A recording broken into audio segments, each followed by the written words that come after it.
Good afternoon. First of all, I'd like to thank you for the invitation. I'm very happy to be here and share the OECD's experience and findings.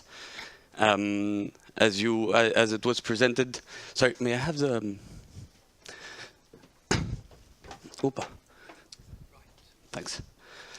So as it was presented, the OECD is a well-known international organization that has a long history advising governments in policies, and it's my Secretary General calls it the club of best practices. So this is a bit what we try to share, the experiences of different countries facing similar challenges. Okay, so I hope to live up to my grandmother's expectations, who always tells me keep it short and make it right. So my presentation will start, if this works, yeah, by sharing with you the trends and characteristics of rural regions in the OECD. And this is based on the regional outlook that we published in 2016.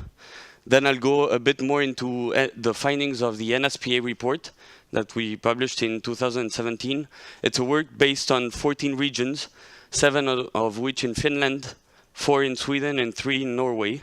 And it has identified 4 key themes: innovation and entrepreneurship, infrastructure and accessibility, demographic change, labor market and education, and public service delivery. And then I will try to focus on the human capital challenge. So first of all, the report finds that there are convergence forces in low-density regions, and those are the rural areas. As you see in the first graph, there are several, most of rural regions are growing in terms of productivity. And as you see in the second graph, the contribution of rural areas is not only important individually or socially, but it's also highly important for the aggregate growth of countries. So you have a very tiny number of regions that contribute highly to growth, but although individually the contribution of rural regions is relatively small, in aggregate terms it accounts for almost 70% of a country's growth. So this is why focusing on rural growth is not a social policy, but it's rather a growth policy. So what we found is that labor productivity in rural regions before the crisis was before the global economic crisis was higher than in urban areas and than in intermediate areas. So rural areas were growing at 2%, while cities were growing at 1.7%, and intermediate areas were growing at 1.6%.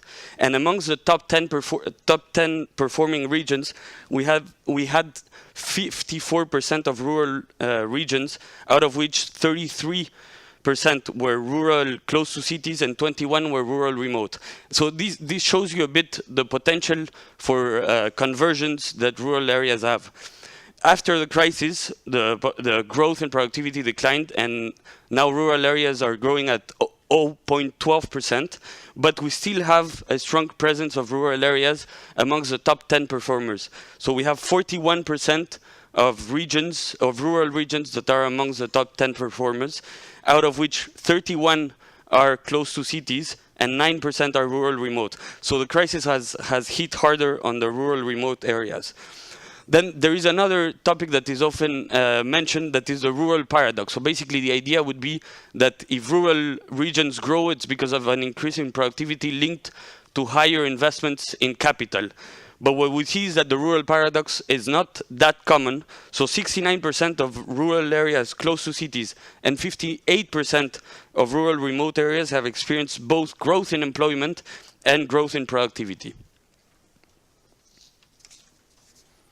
So now I'm going to try to focus quickly on what's the most important factors for rural growth, and one of them is being close to cities. And as you can see here, the distance to a city is amongst the key drivers or the main determinants for growth. And this is and also as I've said in the previous slide. Rural areas close to cities tend to be more resilient than rural remote areas. And this is partially because there are economies of proximity and scale. So the idea is the proximity to a city provides bigger labor markets and which allow for more diversification, but they also decrease the cost of public service provision. Sorry. The other main factor, so here in these two diagrams you have rural close to cities and rural remote. And, and what we see is, aside from the proximity to cities, the other main determinant is the importance of the tradable activity. And the tradable activity is the one that is driving growth in rural areas. In order to have a growing tradable sector, it's what was mentioned in the previous presentation. It's important to invest in absolute advantages, and this is done also by the accumulation of capital, be it human and physical, and innovation. Innovation is what allows rural economies to sustain their performance over time. So what are the policy implications based on this? The OECD has developed this rural paradigm where basically what we see is that compensating lagging regions doesn't work because it creates dependencies rather than creating development. And eventually also over time what we may see is that wealthier regions may be more and more reluctant, especially in a context of fiscal consolidation, to support lagging regions. And this is a bit what we're seeing in Spain, for example, with Catalonia, which is kind of a complicated political situation, to say the least. So basically what we're trying to promote is place-based policies that focus on the regional specific assets. And so the idea is that rural areas identify the sectors where they have absolute advantages, and these are the ones where they should focus. And this was a bit set for. Okay. The idea is this is looking a bit more at the NSPA regions. So it's been said during these past 2 days that there is a lot of potential in renewable energy, natural resources, fisheries, forestry, tourism, and so on. But the idea is not only to focus on the extraction, but rather create value around it. And there is all this policy pushed by the European Union, which is the smart specialization. And the idea is to find the niche where the advantages are located, and then from that niche one can go in this diversification in connected variety. No, so diversifying within the sectors where there are advantages. The issue of how to add value, and I think it started to be addressed in the previous presentation, is also a matter of skills, but also accessibility, market intelligence, which allows to increase exports, and innovation is the one that allows for sustained growth. Based on what we saw related to the proximity between cities and rural areas, this proximity is not a matter of the size of the city. So when we say a city, we also say a city that is 50,000 inhabitants. So we're not talking about being close to Paris, London, or New York, which is the only way of growing. See, I mean, these economies of scale can happen at different levels of population growth. And the idea is that these rural-urban linkages will allow rural areas to maintain their growth. I think I have to go a bit faster on this, so let's continue, because I'm failing to my grandma, so that's never good. So basically, to sum this up, the idea, and you know the region very well, so I won't go much deeper on this slide. But the idea is that these NSPA regions have been collaborating since 2004, and they have managed to inscribe in the European Union some of their specificities. So some of the policies of the EU take into account the extremely low density of the population in these NSPA areas. The report also identified some of the absolute advantages which are related to oil and gas, fishery, naval activities, aquaculture, mining, tourism, fisheries, and so on. But there is also potential in the bioeconomy. Okay, now let's open the black box. So what we see is that only one region suffered from the rural paradox, one of the 17 regions of the NSPA. 8 out of 14 have experienced growth in productivity, which is the first line. They all have had population decline. Well, this stops in 2012, but the population decline, you will see it in the second part. And 11 out of the 14 regions are generating employment. So basically what we see is that within the NSPA, the regions are not doing that bad, and there is also the regions with lower levels of GDP per capita are strongly correlated with higher GDP per capita growth. So there is a catching up phenomenon here.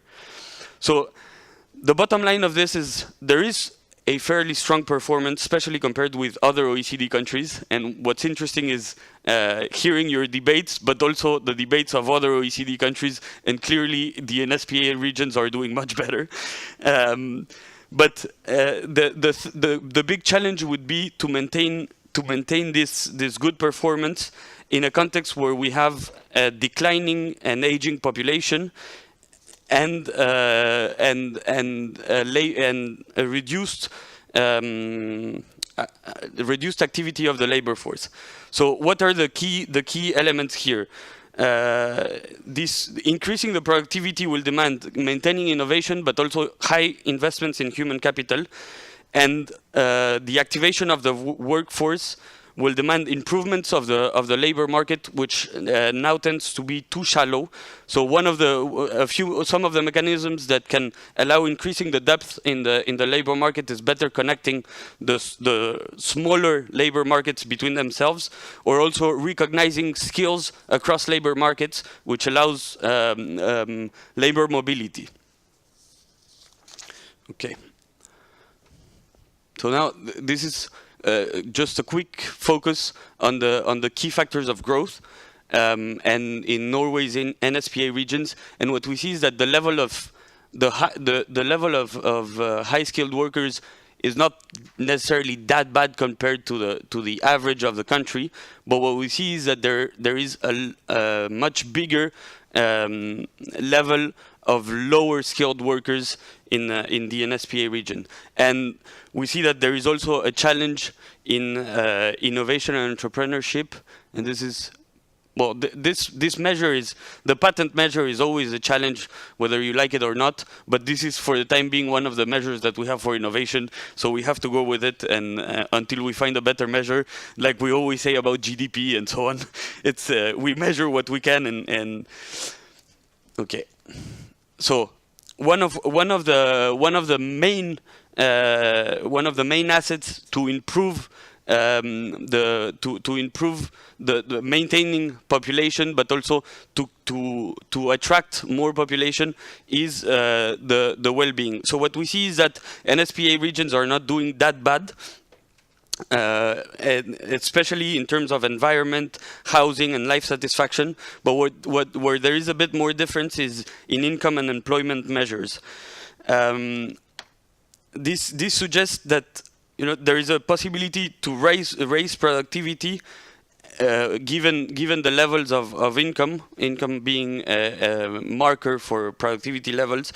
And if well-being is improved, there is a much higher potential to retain or even attract population and bring back some of the population. Okay, I have 1 minute to go, so basically I'll skip this because I've already gone through some of this, and it's already been gone through in the previous presentation. But basically, it's a demographic challenge, the challenges in the labor market, but also public service delivery, infrastructure. And although the NSPA doesn't rank that bad compared to OECD countries, I see that there is a big debate, and there is a strive to increase the connectivity here. And let's go to our focus on human capital. So what we see basically is that in the working age, there is a gap in the NSPA regions that you see here. These guys compared to other OECD countries. So what we need for that is to manage to activate much better the population that is there. So we need these guys to be in the labor market and to work, to compensate for this shape. The other way is to re-attract the population and to increase productivity. And these are the three essential factors to compensate the evolution of population. And what we see here is also that there is, so I don't know if you remember one of my first graphs on the impact of rural growth, of rural regions for aggregate growth. Here we have a bit the same kind of phenomenon with education. So we tend to say we have to improve very high skilled and so on, which is true, but low skilled matters a lot as well to increase the average, the global level of productivity. And what we tend to see is that there is a difference between rural and urban areas, and rural areas tend to have lower levels of education, even at the more basic level. And the I don't know how to say that in English. The losange, the small figure that is there in the middle of the bar, it tries to account for the differences given socio-economic differences of regions. So we try to compensate the differences that may be natural. Okay, but to come back to our original point of well-being, what we see, one of the dangers if you try to attack policies only through one angle is if you only increase human capital, you will definitely lead to brain drain. So if you only manage to form people but you don't do anything, you don't give them a future, these guys will go and will end up going to other regions. So what we need is a comprehensive approach to regional policies. And you need to invest in these which are the main factors of growth and to sustain growth over time. Okay, I'm way past my time. So basically, let's go to the main conclusions. So the idea is how do we increase productivity levels? We focus on the places where we have absolute advantages. We improve the level of human capital, which is done at the school level, at the vocational training level, and at higher education. And here, what's important is the fact that the region has a common vision for its future, and it includes the academia, private sector, and the government. And we see this triple helix cooperation movement, and those are the essential ways of limiting the skill gaps in the labor market and the mismatches. The idea is also to seek to activate the labor force, and the idea is that to have a labor force that can be resilient to changes such as the oil drop is to have them much better educated. So the basic education is essential for a potential evolution across sectors, and to maintain high well-being standards to guarantee that people will want to stay. Okay, here you have the links for the rest of the reports, and if you have any more questions, you can always send me an email. Thank you.